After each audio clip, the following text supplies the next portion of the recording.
بسم اللہ الرحمن الرحیم الحمد للہ رب العالمین والصلاة والسلام علی سید المرسلین وعلی آلہ وصحبہ اجمعین ومن تبعہم بإحسان الی یوم الدین اما بعد۔ عزیز طلبہ، آئی پلس اکیڈمی میں آپ تمام لوگوں کا خیر مقدم ہے۔ تیسیر و مصطلح الحدیث میں آج ہم جو درس پڑھنے جا رہے ہیں اس درس کا عنوان ہے معرفت التابعین، تابعین کی معرفت حاصل کرنا، تابعین کے بارے میں جانکاری حاصل کرنا۔ اس لیے کہ جس طرح سے صحابہ حدیثوں کے روات میں آتے ہیں اسی طرح سے تابعین میں بھی حدیثوں کے روات میں آتے ہیں۔ تو آئیے پہلے ہم دیکھتے ہیں، بورڈ پہ لکھتے ہیں کہ تابعین کے اندر کن کن موضوعات کو ہم اس عنوان کے تحت پڑھیں گے۔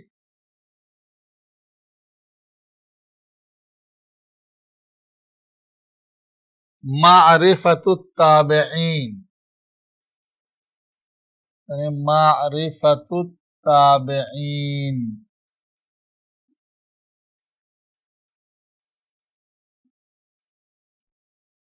تعریف التابعی،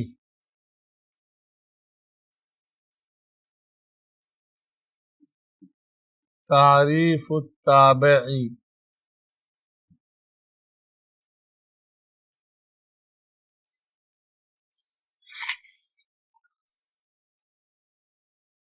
من فوائدہ،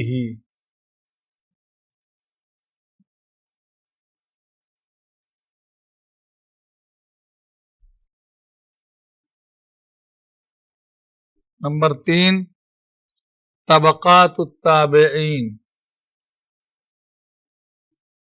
طبقات التابعین،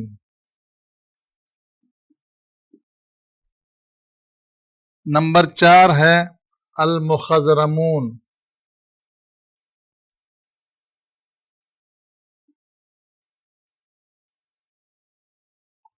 نمبر 5 ہے الفقہاء السبعہ،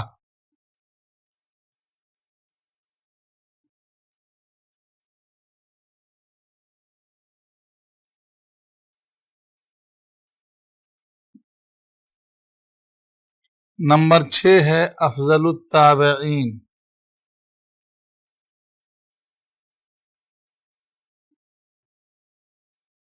افضل التابعین، نمبر 7 ہے افضل التابعیات، افضل التابعیات، نمبر 8 ہے اشہر المصنفات فیہ،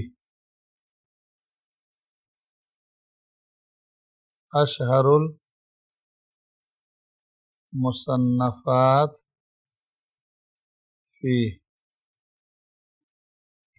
تو آج کے درس میں تابعین سے متعلق یہ معرفت الروات میں سے نمبر 2 ہے۔ کہہ رہے ہیں کہ معرفت التابعین، ہم نے اس سے پہلے درس میں پڑھا معرفت الصحابہ، اس میں پڑھیں گے معرفت التابعین، تابعین کے بارے میں جانیں گے۔ تو کہتے ہیں پہلا جو ہے کہ تعریف التابعی، تابعی کی لغوی اور اصطلاحی تعریف کیا ہے۔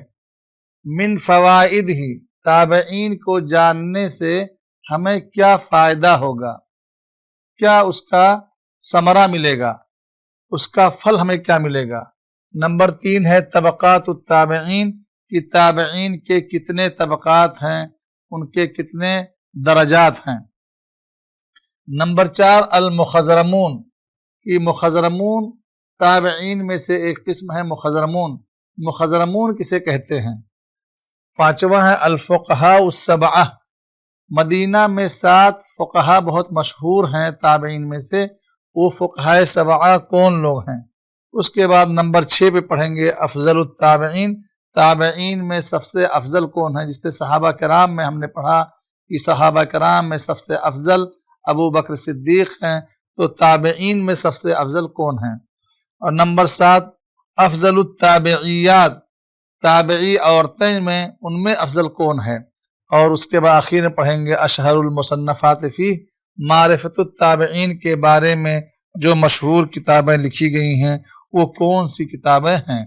تو آئیے دیکھتے ہیں ہم کہ اس کے بارے میں مؤلف نے کیا چیزیں لکھی ہیں اور اس کو سمجھتے ہیں۔ کہہ رہے ہیں معرفت التابعین، تابعین کی معرفت۔ روات میں ایک طبقہ ہے جس کو ہم صحابہ کہتے ہیں، دوسرا طبقہ ہے اس کو ہم تابعی کہتے ہیں۔ تابعی کی جمع تابعون اور اسی سے تابعین ہے حالت جر میں۔ تعریف التابعی، تابعی کی تعریف کیا ہے؟ لغتاً التابعون جمع تابعی او تابعن، کی لغت میں تابعون جو ہے یہ جمع ہے اور یہ تابعی اور اس کا واحد ہے تابعی یا تابعن۔ والتابع اسم فاعل، تابع جو ہے اس میں فاعل کا صیغہ ہے۔ من تبعہ، تبعہ سے یہ ماخوذ ہے، بمعنی مشى خلفہ، اس کا معنی ہے کسی کے پیچھے چلنا۔ تبع فلان فلان اے مشى فلان فلانا، آدمی جب کہتا ہے کہ فلاں فلاں کی متابعت کی یعنی اس کے پیچھے پیچھے چلا۔ اصطلاحاً، اصطلاح میں کہتے ہیں من لقی صحابیا مسلما ومات علی الاسلام وقیل ہوا من صحب الصحابی۔ محدثین کی اصطلاح میں تابعی کہتے ہیں اس شخص کو جو کسی صحابی سے ملا ہو، اس نے ملاقات کی ہو، مسلمن اے مؤمنن بالنبی صلی اللہ علیہ وسلم، کہ نبی کریم صلی اللہ علیہ وسلم پر ایمان کی حالت میں کوئی شخص کسی صحابی سے ملا ہو، ومات علی الاسلام، اور اس کا خاتمہ، اس کی موت اسلام کے حالت میں ہوئی ہو، یعنی مرتد نہ ہوا ہو، کافر نہ ہو گیا ہو۔ تو جو شخص کسی صحابی سے ملاقات کیا ہو نبی صلی اللہ علیہ وسلم پر ایمان رکھتے ہوئے اور حالت ایمان اور حالت اسلام میں اس کی وفات ہوئی ہے تو اس کو کہیں گے تابعی۔ وکیل اور دوسری تعریف ہے من صحب الصحابی، جو صحابی کا صحبت اختیار کیا ہو اس کو بھی کہتے ہیں، یعنی ایمان کی حالت میں اور اسی پر اس کا انتقال ہوا ہو۔ کہتے ہیں من فوائدہ، معرفت التابعین، تابعین کے بارے میں معلومات حاصل کرنا، ان کی جانکاری حاصل کرنا، اس جانکاری کا ہمیں کیا فائدہ ملے گا؟ کہتے ہیں کہ تمییز المرسل من المتصل، اس سے مرسل اور متصل کی تمییز ہو جائے گی۔ ہم اور آپ جانتے ہیں عزیز طلبہ کہ مرسل کہتے ہیں روایت التابعی عن النبی صلی اللہ علیہ وسلم، کوئی تابعی نبی صلی اللہ علیہ وسلم سے ڈائریکٹ روایت کرے تو اس کو کہتے ہیں مرسل، بیچ میں صحابی کا نام نہیں رہتا ہے، صحابی ساقط رہتے ہیں۔ اور متصل کہتے ہیں کہ جس کو تابعی صحابی سے روایت کرے، صحابی نبی صلی اللہ علیہ وسلم سے روایت کرتے ہیں، اس کو کہتے ہیں متصل، اور پوری سند ایک دوسرے سے متصل ہو۔ تو متصل اور مرسل کا فرق اس سے سمجھ میں آ جائے گا۔ اگر آپ تابعی نہیں جانو گے، تابعین کے قسموں کو نہیں جانو گے، تابعین کے اسما کو نہیں جانو گے، تو آپ اس کو سمجھو گے کہ یہ موصول ہے، نبی صلی اللہ علیہ وسلم سے مرفوعاً حدیث ثابت ہے، حالانکہ اس میں بیچ میں ارسال اور انقطاع ہوتا ہے، اس لیے وہ ثابت نہیں ہے۔ جیسے مثال کے طور پر سعید بن مسیب رحمہ اللہ ڈائریکٹ نبی صلی اللہ علیہ وسلم سے روایت کریں تو آدمی اگر نہیں جانے گا کہ سعید بن مسیب تابعی ہیں تو سمجھے گا کہ حدیث موصول ہے، مرسل نہیں ہے، بیچ میں کوئی انقطاع نہیں ہے۔ تو اس لیے تابعین کی معرفت ہر طالب علم پر، ہر طالب حدیث پر ضروری ہے۔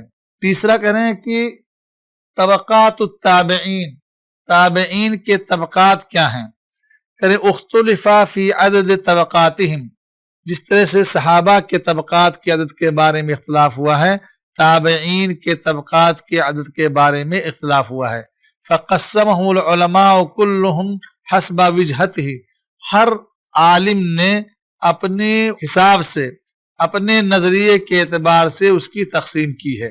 فجعلہم مسلم ثلاث طبقات، امام مسلم رحمہ اللہ نے اس کو 3 طبقہ میں بنایا ہے۔ کن کو؟ تابعین کو۔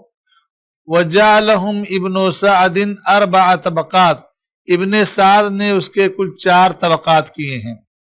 وجعلہم الحاکم 15 طبقہ، امام حاکم نے 15 طبقہ کیا ہے۔ الاولی منہا من ادرک العشرہ من الصحابہ، 15 میں سے سب سے پہلا طبقہ وہ ہے جنہوں نے صحابہ کرام من ادرک العشرہ من الصحابہ، جنہوں نے عشرہ مبشرین بالجنہ صحابہ کو پایا ہو، ان کو کہتے ہیں پہلا طبقہ۔ اب آتے ہیں چوتھے نمبر کی طرف، المخضرمون۔ مخضرمون سے مراد کیا ہیں؟ کہ واحدہم مخضرم، یہ جمع ہے، اس کی واحد ہے مخضرم۔ مخضرم کہتے ہیں هو الذی ادرک الجاہلیہ، جس شخص نے جاہلیت کو پایا، وزمن النبی صلی اللہ علیہ وسلم، اور نبی صلی اللہ علیہ وسلم کے زمانے کو بھی پایا، واسلم، اور اسلام بھی لے آیا، یعنی ایمان بھی لے آیا، نبی صلی اللہ علیہ وسلم کے دین کو قبول کر لیا، ولم یرہ، لیکن نبی صلی اللہ علیہ وسلم کو نہیں دیکھا، بلکہ بہتر ہے ولم یلقہ، نبی صلی اللہ علیہ وسلم سے وہ ملاقات وہ نہیں کر سکا۔ یعنی جس شخص جاہلیت کے دور کو پایا ہو، نبی صلی اللہ علیہ وسلم کے زمانے رسالت و نبوت کو پایا ہو، اسلام لایا ہو، لیکن نبی صلی اللہ علیہ وسلم سے اس کی ملاقات نہ ہوئی ہو، ان کو نہ دیکھا ہو۔ والمخضرمون من التابعین علی الصحیح، اور کہتے ہیں مخضرم جو ہوتا ہے یہ صحیح قول یہ ہے کہ یہ تابعین میں شمار ہوگا، صحابہ میں اس کو شمار نہیں کیا جائے گا۔ مخضرم کو صحابہ میں اس لیے نہیں شمار کیا جائے کیونکہ نبی صلی اللہ علیہ وسلم سے ان کی لقا اور رویت ملاقات نہیں ہے، تو جب نبی صلی اللہ علیہ وسلم سے ملاقات نہیں ہے تو ان کو صحابی نہیں کہیں گے۔ صحیح قول یہ ہے کہ یہ تابعین میں شمار کیے جائیں گے۔ وعدد المخضرمین نحو 20 شخصا، مؤلف کہتے ہیں مخضرمین کی تعداد تقریباً 20 لوگ ہیں، 20۔ کما عدہم الامام مسلم، امام مسلم نے ان کو شمار کروایا ہے، ذکر کیا ہے جیسے، تو انہوں نے 20 مخضرمین کا ذکر کیا ہے۔ والصحیح انہم اکثر من ذالک، صحیح بات یہ ہے کہ مخضرمون کی تعداد ان سے زیادہ، یعنی 20 سے زیادہ ہے۔ ومنہم ابو عثمان النہدی، انہی میں سے ابو عثمان النہدی رحمہ اللہ ہیں، والاسود ابن یزید النخعی، اسود ابن یزید النخعی ہیں، یعنی ابو عثمان النہدی، اسود ابن یزید النخعی، ان لوگوں نے زمانے جاہلیت کو پایا، نبی صلی اللہ علیہ وسلم کے رسالت کے زمانے کو، نبوت کے زمانے کو پایا، اسلام بھی لائے، لیکن نبی صلی اللہ علیہ وسلم سے یہ ملاقات نہ کر سکے، جس کی وجہ سے ان کو صحبت کا شرف حاصل نہ ہو سکا۔ کہتے ہیں الفقہاء السبعہ، کہ فقہائے سبعہ سے مراد کون لوگ ہیں؟ فقہائے سبعہ کہ مدینہ میں تابعین کے زمانے میں 6 7 8 لوگ تھے، بہت ہی مشہور تھے، فتاویٰ دیتے تھے، لوگوں کے مسائل بیان کرتے تھے، ان کے سوالوں کا جواب دیتے تھے، اور جو بھی دینی مسئلہ کوئی پیش آتا تھا تو یہی فقہائے سبعہ اس کو مل بیٹھ کر کے حل کرتے تھے۔ کہہ رہے ومن اکابر التابعین الفقہاء السبعہ، کہہ رہے کبار تابعین میں سے فقہائے سبعہ ہیں۔ وہم کبار علماء التابعین، یہ بلکہ تابعین کے کبار علماء میں ان کا شمار کیا جاتا ہے، تابعین کے کبار علماء یعنی بڑے علماء میں ان کا شمار ہوتا ہے۔ کلہم من اہل المدینہ، اور سب کے سب لوگ یہ مدینہ منورہ کے رہنے والے ہیں، یعنی مدینہ منورہ میں یہ لوگ رہتے تھے، اور یہ تابعین کے علماء بارزین میں شمار کیے جاتے تھے اور بڑے تابعین مانے جاتے تھے۔ تو یہ ہے فقہائے سبعہ۔ وہ کون لوگ ہیں؟ نمبر 1 سعید ابن مسیب، نمبر 2 قاسم ابن محمد، نمبر 3 عروہ ابن الزبیر، نمبر 4 خارزہ ابن زید ابن ثابت، نمبر 5 ابو سلمہ ابن عبد الرحمن ابن عوف، عبید اللہ ابن عبداللہ ابن عتبہ، اور سلیمان بن یسار، یہ 7 لوگ ہیں، لیکن اس میں کچھ اختلاف ہے۔ کہتے ہیں ابن المبارک نے سالم ابن عبداللہ ابن عمر کو ذکر کیا ہے ابو سلمہ ابن عبد الرحمن کی جگہ پر، اور اسی طرح سے ابو الزناد نے ان دونوں کی جگہ پر سالم اور ابی سلمہ کی جگہ پر ابو بکر ابن عبد الرحمن کو ذکر کیا ہے۔ تو کہتے ہیں کہ یہ فقہائے 7 سے مراد 7 لوگ ہیں جو کبار تابعین میں سے ہیں، بلکہ کبار علماء تابعین میں سے ہیں، اور سب کے سب اہل مدینہ میں سے ہیں۔ یہی لوگ مسائل کا جواب دیا کرتے تھے۔ افضل التابعین، تابعین میں سب سے افضل کون ہیں؟ جس طرح ہم نے صحابہ میں پڑھا کہ صحابہ کرام میں سب سے افضل کون تھا، صحابہ کرام میں سب سے افضل ابو بکر صدیق رضی اللہ تعالیٰ عنہ ہیں۔ کہ ہناک اقوال للعلماء فی افضلہم، کہ علماء کرام کا اختلاف ہے، بہت سارے اقوال ہیں کہ افضل تابعی کون ہے، تابعین میں سب سے افضل، سب سے برتر اور سب سے زیادہ فضیلت والی شخصیت کس کی ہے؟ والمشہور ان افضلہم سعید بن مسیب، کہتے ہیں مشہور یہ ہے کہ سعید بن مسیب کو تمام لوگ کیا کرتے ہیں؟ مانتے ہیں کہ تابعین میں سب سے افضل ہیں۔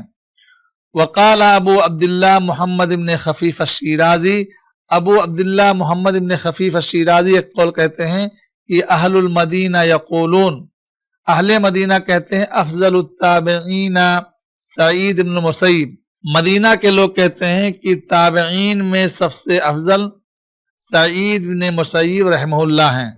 وَأَهْلُ الْكُوفَةِ يَقُولُونَ، اہل کوفہ کہتے ہیں کہ تابعین میں سب سے افضل اویس ابن عامر القرنی، اویس ابن عامر القرنی رحمہ اللہ ہیں۔ اور تیسرا ہے قول اہل بصرہ کہتے ہیں کہ حسن بصری رحمہ اللہ ہیں۔ سب کی اپنی اپنی دلیلیں ہیں، سب کی اپنی اپنی دلیلیں ہیں، ان دلیلوں کا کے دیکھتے ہیں ہم لوگ کون ہیں۔